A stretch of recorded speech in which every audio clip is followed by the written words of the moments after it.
നിങ്ങളൊക്കെ അറിഞ്ഞതുപോലെ തന്നെ ഒട്ടുമിക്ക സോഷ്യൽ റിസോഴ്സിൽ നിന്നും മനസ്സിലാക്കാൻ സാധിക്കുന്നത്, ഞാൻ അറിഞ്ഞിട്ടുള്ളത്, നമ്മുടെ അൻസിബ ചേച്ചിയും എവിക്റ്റ് ആവുന്നു എന്നുള്ളതാണ്. ഇതുവരെ ഈ സമയം വരെ അൻസിബ ചേച്ചി എവിക്റ്റ് ആയിട്ടില്ല, നമ്മുടെ അപ്സര ചേച്ചിയാണ് എവിക്റ്റ് ആയിരിക്കുന്നത്.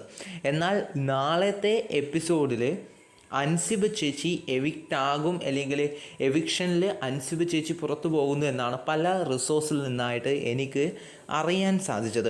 പക്ഷേ അതിൽ എത്രത്തോളം സത്യസന്ധതയുണ്ടെന്ന് ഇതുവരെ എനിക്ക് പറയാൻ സാധിക്കില്ല. അങ്ങനെ ഒരു കാര്യം തികച്ചും നടക്കാൻ സാധ്യതയില്ലാത്തൊരു കാര്യമാണ്. പക്ഷേ എല്ലാവരും അങ്ങനെ ഒരു കാര്യം ഉണ്ടെന്നാണ് പറയുന്നത്. പക്ഷേ അതിൽ എനിക്ക് പൂർണ്ണ യോജിപ്പില്ല. അങ്ങനെയാണെങ്കിൽ, അതങ്ങനെ നടക്കുകയാണെങ്കിൽ ഇറ്റ്സ് ടോട്ടലി അൺഫെയർ എന്ന് പറയേണ്ടി വരും. കാരണം വോട്ടിംഗ് സിസ്റ്റത്തെ അടിസ്ഥാനപ്പെടുത്തിയിട്ടാണ് ഈ ഒരു എവിക്ഷൻ പ്രക്രിയ എന്നാണ് നമ്മളൊക്കെ മനസ്സിലാക്കുന്നത്. അത് തന്നെയാണ് സത്യം. പക്ഷേ അപ്സര ചേച്ചി പുറത്തുപോയി. അൻസിബ ചേച്ചിക്ക് വോട്ടിന് ഇപ്പോഴ് നിലവിൽ വലിയ കുറവൊന്നുമില്ല എന്നാണ് എനിക്കറിയാൻ സാധിക്കുന്നത്.